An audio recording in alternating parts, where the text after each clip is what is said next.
Ora viva, sejam bem-vindos à emissão da Rádio Limite, nesta quarta-feira, 26 de abril. Estamos, como habitualmente, a esta hora com o Dr. Fernando Figueiredo, que já está em direto connosco para responder às questões que os ouvintes vão colocando. Bom dia, Dr. Fernando. Bom dia para quem nos escuta. Muito bom dia, Dr. Fernando. Vamos começar com o comentário da semana, mas começava por perguntar, já que gosta tanto da atualidade política, o que é que achou deste 25 de Abril? Não achei Viveu, nada. não é? Muitos de nós falamos e não conhecemos a realidade do 25 de Abril nos tempos do antes e do agora, conhecemos o agora, não é? Para quem viveu antes. Eu tenho a hipótese de ter conhecido antes. Eu sou dessa altura, não é? O 25 de Abril, na altura, eu tenho que dizer que sou a favor do 25 de Abril, porque sou democrata, não há margem de dúvidas. Mas não deixa de se enaltecer algumas figuras do 25 de Abril, alguns capitães, sobretudo um deles que já não está entre nós, e que foi verdadeiramente o democrata do 25 de Abril. O 25 de Abril começou por um interesse de capitães que a guerra em África não lhes estava a agradar, sobretudo porque havia um problema relacionado com os milicianos, os oficiais milicianos, que ficavam em situação paritária, e esta foi a grande causa da Revolução do 25 de Abril. Esta que é a verdade, tem que se dizer, é a história, e é preciso falar nisso, enaltecer aqueles que de facto foram os verdadeiros democratas e outros que foram os oportunistas e continuam a ser. Isso não posso deixar de falar. Em relação ao 25 de Abril, eu começo a verificar que ele está doente, porque quando começa-se a instalar a fome no país, o mal-estar, a falta da saúde, isto é um passo muito grande para avançarmos para a ditadura. E é assim que elas todas aparecem. Eu considero que o nosso 25 de Abril começa a estar um bocado doente, porque há uma série de indivíduos que fizeram o assalto ao poder e que, no fundo, parece que estamos numa monarquia sem coroa. São os filhos, amigos, enteados, são todos os mesmos indivíduos que estão na governação. E esta, a realidade tem que ser chamada, não é falado, e espero que o 25 de Abril possa perdurar durante muitos anos. E hoje, do tema que vou falar, também vou falar de algo que está relacionado e que representa o verdadeiro 25 de Abril, que no fundo acaba por ser o amor, a boa correlação entre as pessoas, o respeito por todos, seja da esquerda ou à direita, porque a liberdade de um acaba quando começa a do outro. Depois, assim, não pode haver imposições. E o 25 de Abril define-se pelo voto, que infelizmente as pessoas, muitas delas, sob o meu ponto de vista, estão enganadas na forma como estão a votar. Porque se continuamos desta forma, vamos caminhar para uma ditadura sem margem de dúvidas.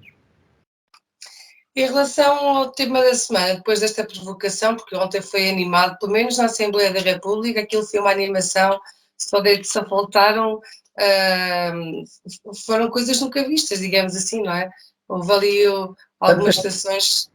Claro. Também tivemos lá o Lula, não é? O Lula é sempre aquela figura que consegue criar dois lados, não é? Uns que gostam e os que não gostam nada.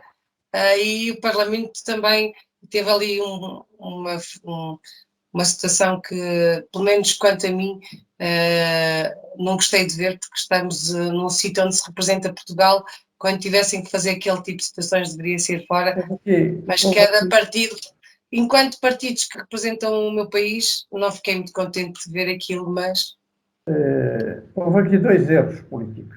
E, aliás, eu estou farto de referir que o que está na Assembleia da República está doente.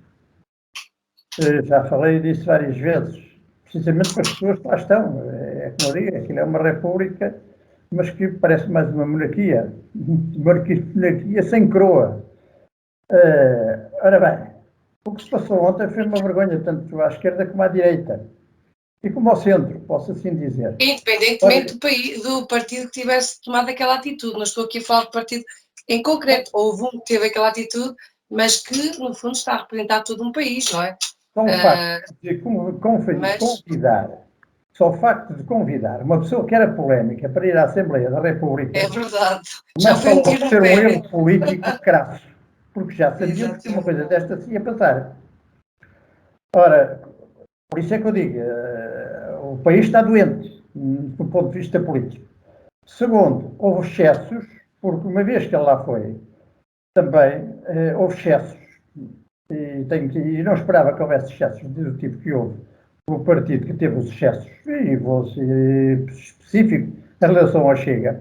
Até certo ponto admiro a coragem do indivíduo de chamar a atenção de uma série de assuntos do país que têm que ser chamados a atenção, e da forma como ele às vezes fala com uma certa força, muita gente chama-lhe agressivo, eu chamo-lhe força. Depois, no final, a pintura ficou completamente estragada, o quadro ficou muito feio, na medida em que ele também teria que compreender que estávamos perante um chefe de Estado. Por isso, temos que manter boas relações, não é? Ele foi votado e está a eleger, está eleito, portanto, está a representar o país. Nós temos que respeitar o povo brasileiro, que ele isso se chama democracia, elegeu aquele indivíduo, bom ou mau, não ponho isso em questão. E eles é que sabem, os brasileiros é que sabem. Sobre a figura, sobre os factos, sim, estou a comentar, e por conseguinte a pintura foi estragada da esquerda à direita e dos indivíduos que não acautelaram os interesses do país ao convidar uma figura daquelas que era polémica para um dia destes, que merece todo o respeito dos portugueses e dos seus representantes. Eu chamo isto de uma falta de respeito dos portugueses sobre todos os pontos de vista. São situações que realmente são muito delicadas e, obviamente, uns terão uma opinião, outros terão outra. Efetivamente, é assim está o nosso país. Vamos falar de saúde no seu verdadeiro sentido da palavra. Temos aqui um ouvinte que anda preocupado com as suas gengivas. Já falamos aqui deste tema não há muito tempo. Disseram-lhe, e esta vai gostar, que tem gengivite crónica. Eu sei que gosta desta palavra. Pergunto se há aqui alguma forma para ajudar a melhorar este problema. Eu escolhi já este tema da gengivite do ouvinte pela palavra crónica. É aquela palavra que eu, na grande maioria dos casos, considero aberrante, porque quando não há conhecimento de uma situação, nós dizemos à pessoa, olha, eu não sou capaz de resolver o assunto, para a minha ótica poderá ser uma situação crónica, mas talvez seria conveniente procurar outras alternativas. E é este facto. Para passar uma gengivite, não tenho a mais pequena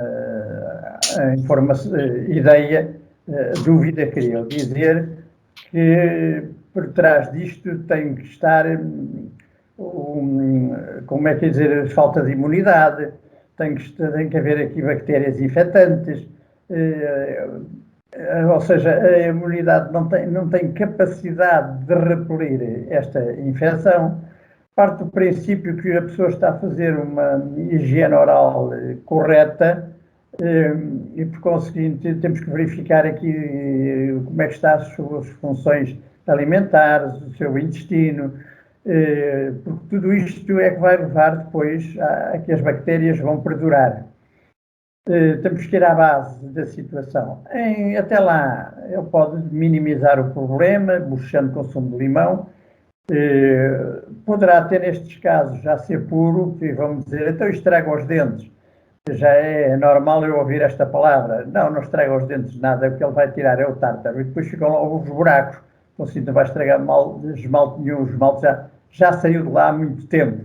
E, por consinto, o sumo de limão vai deixar em nu uma patologia que já não devia estar lá a existir, que já devia ter sido tratada.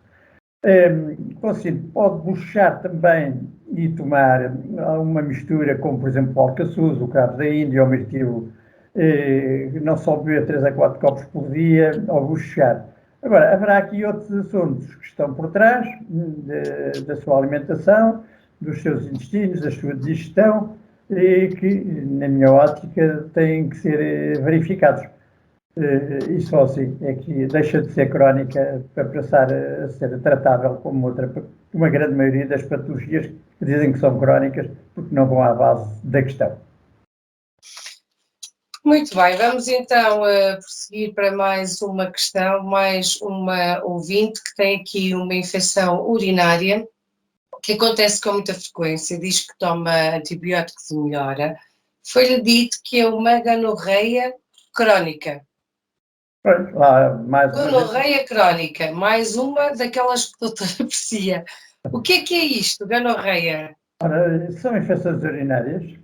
Constante sempre, com frequência. São infecções urinárias, muitas delas com ardor, com dor, e também em simultânea com prurido, ou seja, com pus, aquele pus amarelado que muitas vezes na mulher surge, e com cheiro desagradável.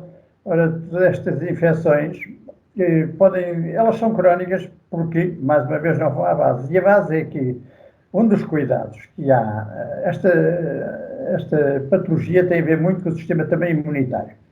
Esta bactéria, as bactérias normalmente de origem a isto, estão alojadas no intestino. A mulher, ou tem sexo anal, ou até inclusivamente a ter algumas ligeiras diarreias ou fezes, em que a bactéria depois, ao limpar-se, a mulher ao limpar-se, não ter cuidado e atingir a vagina, ou também as fezes que possam estar na cueca e depois atingirem a vagina, são estas normalmente as razões porque há muitas infecções. Mas também pode acontecer quando o parceiro sexual não tem o cuidado, não há aqui o cuidado de, como se costuma dizer, de ser devidamente vigiado. O que eu aconselho é que, tanto a mulher como o homem, quando aparece uma coisa destas, os parceiros devem os dois fazer tratamento. Porque se assim não acontecer, nunca mais se livram do problema. Dizem, mas o homem fez uma análise. Às vezes as análises no homem são inconclusivas. O homem pode não sentir rigorosamente nada e, conseguinte, são uma forma dos dois estarem a transmitir a infecção uns atrás dos casos. Ora numa situação, ora noutra, toma um antibiótico. Melhora? Não há dúvida nenhuma, mas se não formos à razão do que está a acontecer, nunca mais resolvemos o assunto. Por conseguinte, este tipo de patologia consegue-se sim diminuir. Por exemplo, existem produtos, que é o caso do Femini, é o caso do Egical, são produtos que eu normalmente aconselho para uma situação desta natureza e que, juntamente até às vezes com os antibióticos, digo às pessoas continuem a tomar o antibiótico e normalmente estes problemas desaparecem. Muito bem, vamos então prosseguir. Um ouvinte fala-nos que foi diagnosticada com vários fibromas, que são pequenos. O médico disse-lhe que eles crescem e que tem que remover o útero. Grupo sanguíneo A, diz, não sei se é positivo ou negativo, mas diz-nos aqui que é A. Doutor Fernando, há aqui uma palavra a dizer, já que muitas vezes foi falada na medicina natural, não é? Para ajudar estes casos. Ora bem, este assunto é tratável. Posso dizer que em 99,9% dos casos, para não dizer que é 100%, porque na medicina tudo é falível, como é que este assunto pode ser resolvido? Uma das várias coisas que a pessoa vai ter que fazer, uma vez que é do grupo sanguíneo A, tem aqui um produto extraordinário que é o aloés. A tal planta que foi proibida porque era tóxica, em que a toxicidade está na casca, como se alguém fosse tomar a casca do aloés, e que a toxicidade do aloés, da casca do aloés, é inferior à das batatas. O que quer dizer que nesta situação, vamos ficar sem batatas, porque as pessoas têm que ser coerentes. Em relação à toxicidade do aloés e a casca da batata é superior, têm que proibir as batatas aos portugueses, senão isto é uma batatada de imbecilidade, como eu costumo dizer. Aliás, de corrupção. Vou ser mais preciso porque a proibição de uma coisa destas só posso olhar para um aspecto desta natureza. Não vejo outra explicação. Então, já que estão tão preocupados, posso dizer que não é preciso remover, na grande maioria dos casos, este problema, é bastante curável. É preciso que a pessoa faça a aplicação de cataplasmas de argila, neste caso tomar o aloés, com cinto no baixo ventre, é obrigatório e diário fazer esta aplicação, tomar as cápsulas do Femini, tomar magnésio e tomar o selénio, que também vai ajudar, e garantidamente estas massas tumorais, no período máximo de 2 anos, e tenham elas o tamanho que tiverem, são tratáveis sem ser necessário fazer uma cirurgia. Em alguns casos, na mulher também, quando atinge a menopausa, às vezes há regressão destas massas tumorais, mas se for ajudada aqui também, e diria aqui com a ajuda da Onotera e da Salva, nestes 2 casos também é aconselhável também termos em conta. Consciente esta situação de crónica não tem nada, só o que é crónico aqui, como normalmente eu digo, é a falta de conhecimento, não aceitar que outras medicinas possam resolver o problema, que é o caso, que é este o caso desta patologia, uma vez que a medicina convencional, que é muita que eu aprecio e que nem sequer discuto a existência dela, acho-a perfeitamente normal. Agora, quando uma medicina não é capaz de olhar para ela, não podemos ser fundamentalistas e não irmos procurar alternativas, que acho que é aquilo que eu aprovo, porque medicina só há uma. Os meios de intervir e de resolver os problemas é que variam e temos que procurar os melhores. Muito bem, Dr. Fernando. Vamos então falar também de uma planta que, mais uma vez, vai ao encontro da nossa conversa inicial, esta flor tão bonita que serviu também aqui de marca, diria eu, do 25 de Abril. É verdade que o 25 de Abril está aqui também muito associado ao cravo, que foi colocado naquela arma, não é? E que ficou para todo sempre marcada. Quer-nos falar aqui do cravo?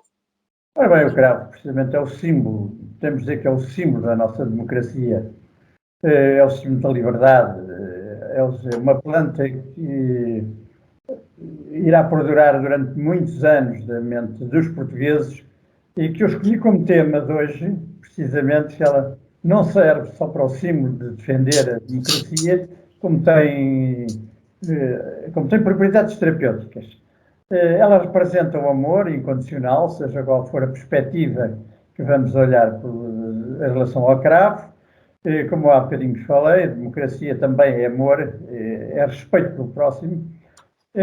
Para esta planta que tem esta comutação tão forte no nosso país, as suas propriedades eu vou destacar que ela é um calmante para a tosse extraordinário quando misturado com açúcar mascavado. É ótima para afetações pulmonares. O chá também é bastante agradável ao paladar, com odores bastante agradáveis também, com interesse em vertigens e dores de cabeça. Também ela é ótima para as infecções de garganta e, por conseguinte, espero que as pessoas que a utilizem, quando enrouquecerem por estarem a gritar em defesa da democracia, gargarejem com esta planta, vão ficar melhores e façam de uma forma bastante intensa para que a voz não lhes falte a defender aquilo que eu vejo que começa a estar em causa. O 25 de Abril é, de facto, um momento da nossa história que temos todos que nos orgulhar, porque não estaríamos nós aqui a falar desta forma tão livre se não tivesse existido o 25 de Abril. Portanto, já valeu muito a pena. Ainda ontem acompanhei as comemorações de 25 de Abril aqui em Castro Daire e pude ver um dos muitos livros que foram proibidos porque continham algumas palavras que não se podiam ouvir nem ser faladas, muito menos lidas. Portanto, há uma liberdade que hoje nos permite falar das coisas que acontecem no mundo sem termos que ter já aqui à porta quem nos leve. Doutor Fernando, já estou a ver que está aí já na hora. Deixo-lhe um abraço. Está a querer me contactar. Ok. Deixo-lhe um abraço. Neste momento nós estamos aqui, não está a ouvir, não é? Está numa parte do país diferente e, por conseguinte, vai insistindo, deve estar aflito. Deve estar a precisar. Doutor Fernando, então agradeço mais uma vez a sua presença e deixo-lhe também o convite para voltar na próxima quarta-feira. Boa semana e até lá. Foi um prazer estar consigo, obrigado pela atenção dispensada e até para a semana. Até para a semana. Foi então o Dr. Fernando Figueiredo, como sabe, está connosco às quartas-feiras para nos responder às questões colocadas pelos nossos ouvintes.